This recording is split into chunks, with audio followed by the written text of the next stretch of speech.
አኺራ ሩቅ አይደለች ሞት ሩቅ አይደለም እኔ ከተቀመጥኩበት ላንነሳ ይችላል እናንተ ከተቀመጣችሁበት ላትነሱ ትችላላችሁ ወደድንም ጠላንም አንድ ቀን መሰናበታችን አይቀር ስለዚህ የአኺራ ለዛም ነው علي بن ابي طالب كونوا ابناء الاخره ولا تكونوا ابناء الدنيا የአኺራ ማለት ነው ልጆች ነው የዱንያ ልጆች ግን አትሆኑ ነብዩ አለይሂ ሰላቱ ወሰለም በዱዓቸው የለመኑት ነገር ቢኖር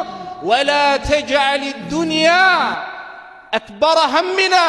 الله እንቅልፍ ምናጣለት ምንጨነቅለት ሁሉን ነገር ምንሆነለት ማለት ነው ዱንያ ታድርግ የኛን ትልቁ ፍላጎቱና ምኞታችንን አኺራ አርግልን ያሉት ነብዩ አለይሂ ሰላቱ ወሰለም ጀነት አትፈልጉም እንዴ ጀነት አትፈልጉ ማይፈልጋለ እንዴ አላህ ሁላችንን ሚስጠን እኔ አገራችን እያለን